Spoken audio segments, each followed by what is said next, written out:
السلام عليكم ورحمة الله وبركاته. ازيكم يا حبايب قلبي؟ عاملين ايه؟ يا رب تكونوا بخير وفي اتم صحة واحسن حال. تعالوا مع بعض هنعمل النهاردة حاجة جميلة جدا بمناسبة الشتاء، هتدفينا وهتسعدنا وهنسعد ولادنا بحاجة بسيطة جدا وبأقل الإمكانيات وحاجات موجودة عندنا في البيت. هنعمل ايه النهاردة؟ هنعمل الشعرية باللبن. عايزة اقول لكم النهاردة هنعملها بطريقة جميلة جدا وسهلة وهتعجبكم ان شاء الله. بس عاوزة منكم قبل ما نبدأ الفيديو تضغطوا لي لايك وشير وسبسكرايب علشان غيركم يشوف الفيديو ويستمتع بيه زي ما انتم هتستمتعوا بيه ان شاء الله. معايا هنا كيس شعرية وبغلي هناك لبن موطيه عليه النار علشان كان متلج.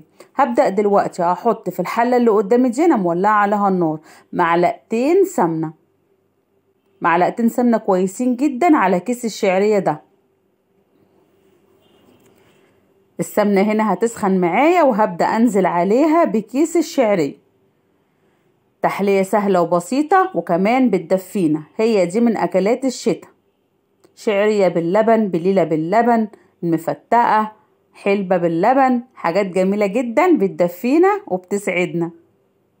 لزوم الشتاء بقى والتدفئة.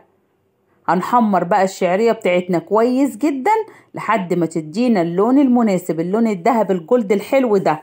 اوعي تعملي الشعرية بيضة وتشيها على طول، هتلاقيها عجنت منك ومش هتبقى حلوة. خليكي معايا وتابعي الفيديو للآخر علشان تستفيدي منه.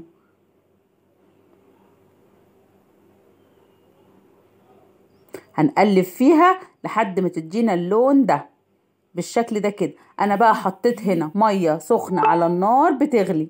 اول ما غليت معايا والشعريه اتحمرت معايا نزلت بيها على الشعريه على طول. الشعريه سخنه والميه سخنه هتديكي شعريه مفلفله وجميله. اوعي تحطي ميه ساقعه، هتعجن معاكي الشعريه وهتبقى النتيجه مش مرضيه خالص. الشعريه سخنه والميه سخنه. هقلبها كده كويس جدا وهبدأ انزل عليها بكمية السكر المناسبة. اول ما هحط 4 معالق وهدوق. لقيت الطعم مناسب وكويس تمام. لقيتها عايزة سكر هحط تاني. وانا في الطبيعي حطيت فعلا ال4 معالق ولقيتها عايزة سكر تاني زودتها معلقتين. حط السكر المناسب ليكي، والسكر طبعا اذواق، اللي يعجبك حطيه.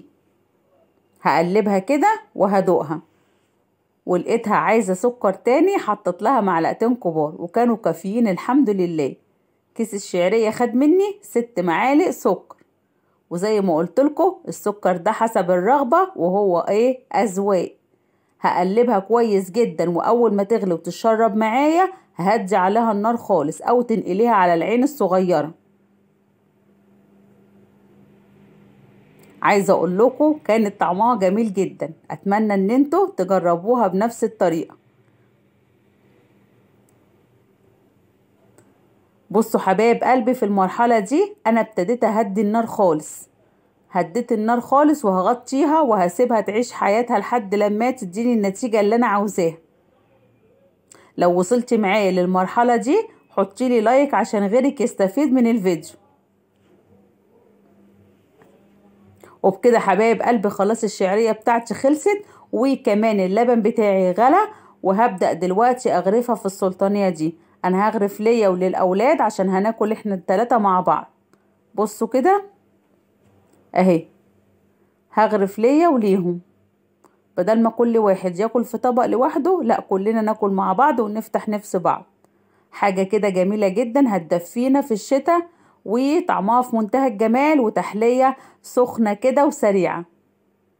يلا حبيبتي قومي تشجعي كده واعملي شوية شعرية لولادك ودفي بيتك وعيالك بحبة شعرية بساط، وحاجة جميلة جدا وبسيطة ومش مكلفة. هبدأ انزل عليها بكمية اللبن المناسبة بالشكل ده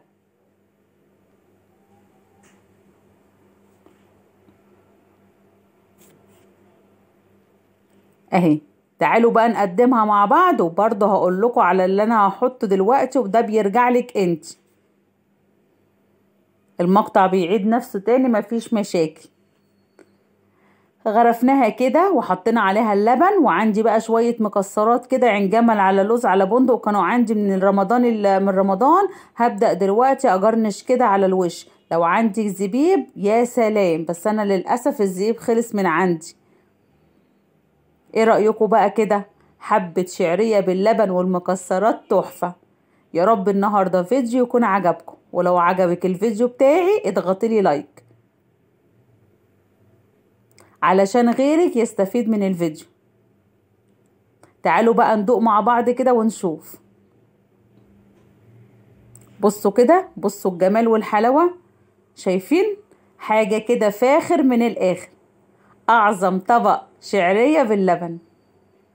أتمنى النهاردة الفيديو يكون عجبكم، ويومنا يكون عجبكم، وطريقتي النهاردة تكون عجبتكم. ولو عجبتك اضغطيلي لايك وشير وسبسكرايب للقناة.